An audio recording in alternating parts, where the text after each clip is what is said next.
Welcome back to Mac Talks Football, and it's finally there. It's the second leg of the semi-final for the Champions League. It is Inter Milan versus Barcelona, and we are gonna try to make a combined 11 of the two teams.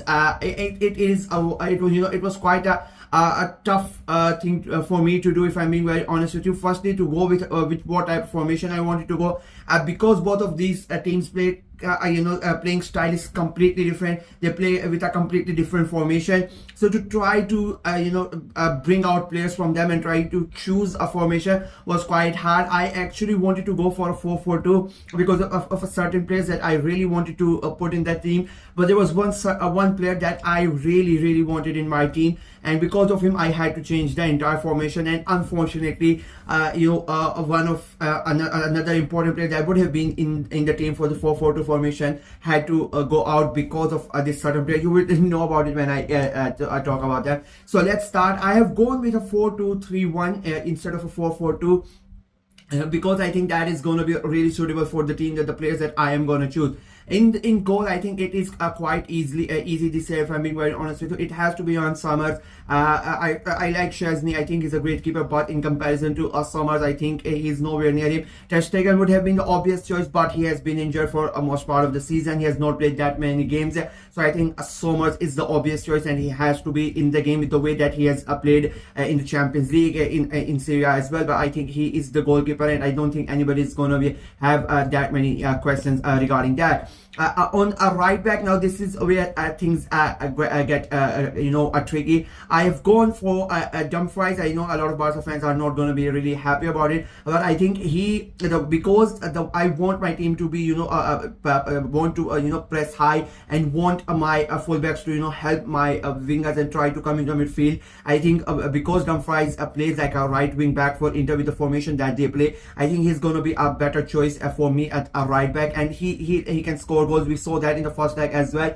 So I want somebody who can go ahead and have who's good on set pieces as well. So I've gone for Dumfries on the right hand side, and on the left hand side I'm choosing his partner. It is DiMarco. I'm going with the two Inter fullbacks as my fullbacks. At the same thing with DiMarco. I think he's a better player, a better person to put out crosses for my strikers up front, and he's more versatile as compared to the Barca fullbacks. Both my fullbacks as compared to the Barca fullbacks, in my opinion, are more versatile and are going to be more suited to my playing style and my formation, and that is why I've gone for Dumfries on the right hand side and DiMarco on the left hand side.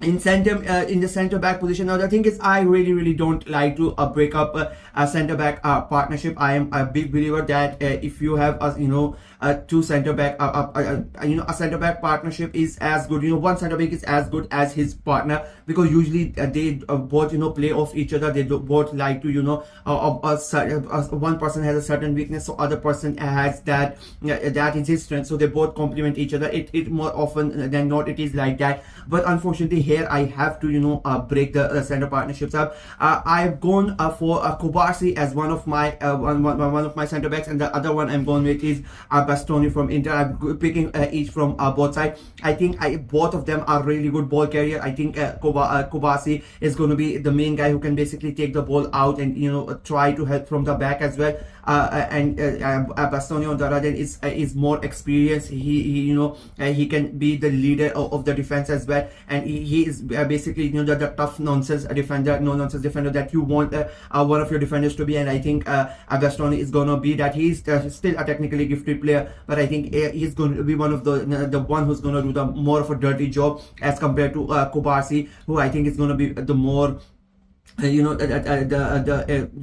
beautiful type of player, if you want to say. I think that is what is my defense is going to be. Dumfries on right, DiMarco on the left, and Kubarsi and Bastoni as my center backs. Coming into midfield now, there was again a debate here of which players I wanted to go, but the one person that is going to play in that number 8 position is for me is Pedro. I don't think there's anybody who's going to question that selection. position. I think he is probably, in my opinion, is going to be the next Xavi. I think he's amazing. The way he carries the ball, the way he makes the pass, the way he scores the goals as well. He can do everything from that position. I think he's a wonderful, wonderful talent to have in the team. And in my opinion, he's a future Barcelona captain as well. So for me, Pedri has to be there. With him, I have gone with Barella. I know I should have, sort of picked a more defensive sort of a midfielder, but I really did not want to. I don't, I just want basically like attack-minded player, if I'm being very honest with you. So I've gone with Barella, just like Pedri. I think he's a great player. Again, another player. And the thing with Pedri and Barella is like they both can sort of switch. Both of them can take the role that one of them goes ahead and helps out the attack, and the other one can stay back, and they can both sort of replace each other. They can interchange each other while doing it throughout the game. So the opposition basically wouldn't know which one is going to make the run this time and which one is just going to stay back. So that is why I've gone with Barella and Pedri in there. And then for the number 10 position, that is why I had to change the formation. Otherwise, I was going to go, as I said, for a 4-4-2 position. But because I wanted to have this player in this in the team, I changed the formation, and that is Dani Olmo at number 10. Like I love Dani Olmo. I think he's a great player. I think he's one of the most underrated players in the Barca team in La Liga. Even when he was signed by Barca, a lot of Barca fans themselves really did not want to sign him. They were not really excited about his signing. They thought it was not an as important signing for Barcelona, but he has shown how important he is. He is always there at the right time. Whenever you need a pass, Olmo is there. He ticks the team. He creates he creates most of the chances for Barcelona as well. Whenever he plays, he has scored so many crucial goals as well. And as we said, the late run he makes in the box as well, it is an important and integral part of the squad, and that is why I want to Dani Olmo in my team, and that is why he's my number 10 there. On the left wing, I mean, there is no question about it. And before I go to the words, there were a lot of Inter Milan players, but I don't think any of the other ones really stood out for that midfield position. You have Thiago, you have Mkhitaryan, but I just don't think any of them really stood out against the Olmo or Pedri or any of the other players that I picked. So that is why that is my midfield. At the front three, in my opinion, were quite easy to pick. Left back, Rafinha. I mean, what a season that guy is having. In my opinion, the best Brazilian in La Liga, and in my opinion, the best left-sided winger in the world at the moment. I know a lot of Madrid fans are not gonna like it, but I think he is having an amazing season, and he has been miles better than Vini Jr. this year. So for me, Rafinha is my player on that left-hand side, and he's gonna be my captain as well. He has led Barcelona amazingly this season, and they could end up winning the treble under his leadership. So that is an amazing achievement if they are able to do it. But for me, he's there. And then on the right hand side, without a doubt, I mean, he has to be the first name on the team sheet. It is Lamine Yamal. I mean, what a talent! We were the generation who watched Cristiano Ronaldo and Lionel Messi play. Like, we used to call them generational talent. I think this is a generational talent. The way that he carries the ball, the swagger, the confidence that the kid has, he is single-handedly, he can pull the game by the scruff of his neck and change the course of the game, and that's what he did last week. Like, he was the main reason why Barcelona got back. He was the one who was trying to do something. Otherwise, Inter Milan could have easily won that game 2-0, 3-0 and destroyed Barcelona in the first leg. But Yamal was the main problem for Inter Milan, and he basically brought Barcelona back in the game. So that is why I have gone for Lamine Yamal, and I think anybody who does make a combined 11 like that, he's going to put Yamal on that right hand side. For the striking position, now this was a very tough decision to make, and that is why I wanted to go for a 4-4-2, because I wanted to both of them in my team, if I'm being very honest with you.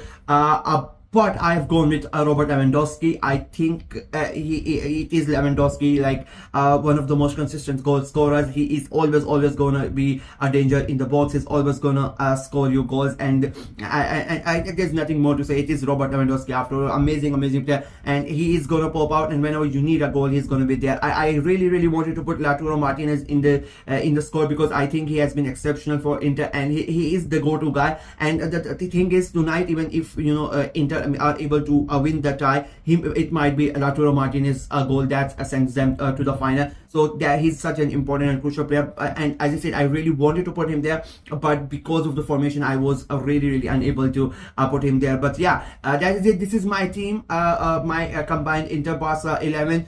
You can see it on the screen. Let me know in the comment section. Do you agree with it? Do you disagree with it? Who would you have replaced in the team? Let me know in the comment section below. Like the video, share it as well. Click on the notification bell and of course subscribe to the channel. I'm trying to get to 500 subscribers before the end of the season. So please go ahead and subscribe and help the channel out. Until next time, bye bye.